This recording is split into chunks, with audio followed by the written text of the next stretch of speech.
Bismillahirrahmanirrahim. Assalamualaikum warahmatullahi wabarakatuh. Waalaikumsalam warahmatullahi wabarakatuh. Selamat siang semuanya. Kali ini kita akan mewawancarai seorang pimpinan dari Ranting Muhammadiyah, Pak Erik. Selamat siang, Pak. Ya, sebelum itu mewawancarai, saya memperkenalkan diri saya terlebih dahulu. Saya Foni Diana Maisa dan saya Aditya Warman akan mewawancarai Pak Erik. Nah, pertanyaan pertama yaitu mengapa harus diperkenalkannya Muhammadiyah di kalangan masyarakat Indonesia nih, Pak? Sebentar, saya jawab ya. Ya. Terima kasih atas kesempatannya adik-adik mahasiswa ilmu komunikasi ya. Iya, Pak. Semester berapa nih? Semester 3. 3. Pertanyaannya itu agak perlu diluruskan ya. Bukan diperkenalkan, tapi Muhammadiyah ini lebih dahulu berdiri dibanding Indonesia sendiri. Ketika dari pelajari di bangku kuliah itu Muhammadiyah itu lahir pada tahun 1912, jauh sebelum Indonesia merdeka. Indonesia merdeka tahun 1945. Jadi di tahun 1912 itu Muhammadiyah itu sudah berkiprah, mulai dari tujuannya itu menjadikan masyarakat Islam sebenarnya membasmi tahayul, bid'ah, khurafat yang sampai sekarang masih selalu jargon Muhammadiyah. Karena program Muhammadiyah itu yang saya sebutkan di awal itu menuju masyarakat Islam yang sebenarnya gitu. Jadi tidak ada memperkenalkan Muhammadiyah di masyarakat. Jadi masyarakat udah tahu sendiri lah kalau memang kita harus memperkenalkan, tidak boleh juga sih. Cuman kalau boleh saya kasih informasi itu Muhammadiyah lebih dahulu lahir dibanding Indonesia sendiri gitu. Ya, pertanyaan yang keduanya, bagaimanakah struktur Muhammadiyah di daerah setempat? Sebenarnya struktur Muhammadiyah itu sama dari jenjang pimpinan pusat. Pimpinan pusat itu ada di Jogja dan di Jakarta, ada 2. Yang kedua itu di daerah itu ada di masing-masing wilayah. Contoh kita di Riau ini ada di Pekanbaru karena provinsinya Provinsi Riau kan. Terus ada di 12 kabupaten kota di masing-masing kota kabupaten di Provinsi Riau. Di semua provinsi di Indonesia seperti itu. Sudah ada 34 provinsi di Indonesia. Semuanya di Muhammadiyah di sana, termasuk di Merauke.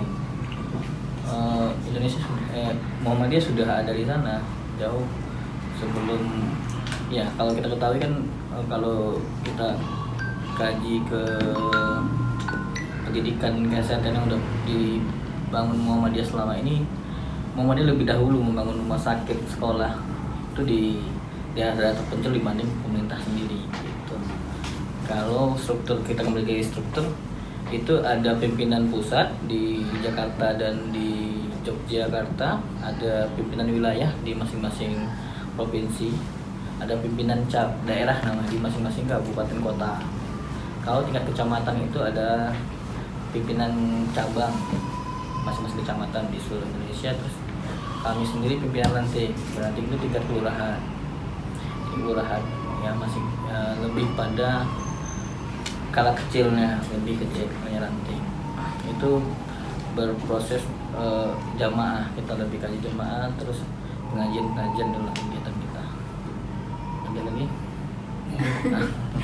Dan jadi selamanya program ini dilaksanakan, apakah punya kendala gitu?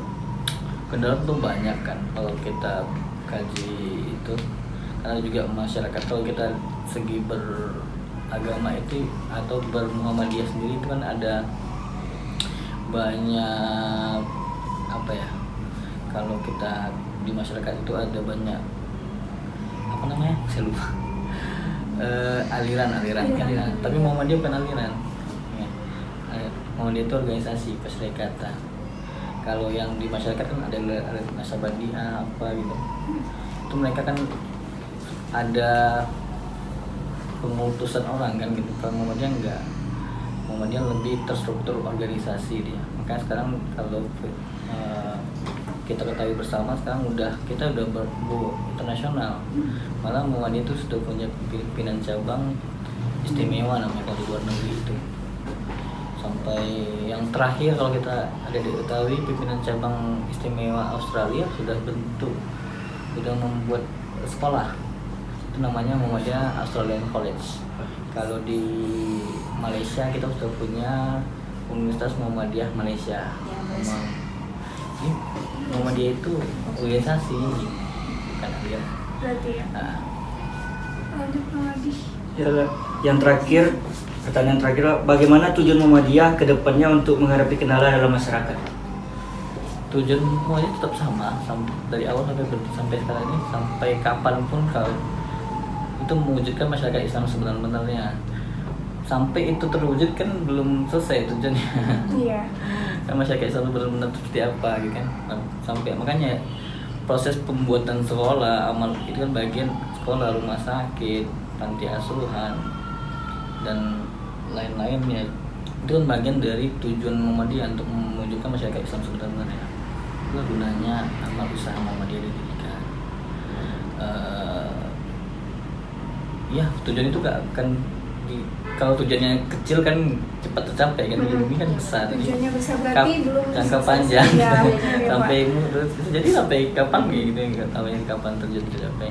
Tapi kalau target Muktamar Muhammadiyah ke-47 Makassar 2015 kemarin itu tujuan Muhammadiyah tuh sudah mulai go internasional. Makanya PCM sebut aja ya, PCM Malaysia, kemarin Taiwan ada, terus Mesir, Australia akhir-akhir yang lagi bagus-bagusnya, terus banyak lagi PCM yang ya sudah mulai menggeliat lah. Makanya ini bagian dari pembinaan, terus juga munculnya Universitas Muhammadiyah di Malaysia, munculnya Muhammadiyah Australian College yang di Australia, itu bagian dari dakwah Muhammadiyah sendiri.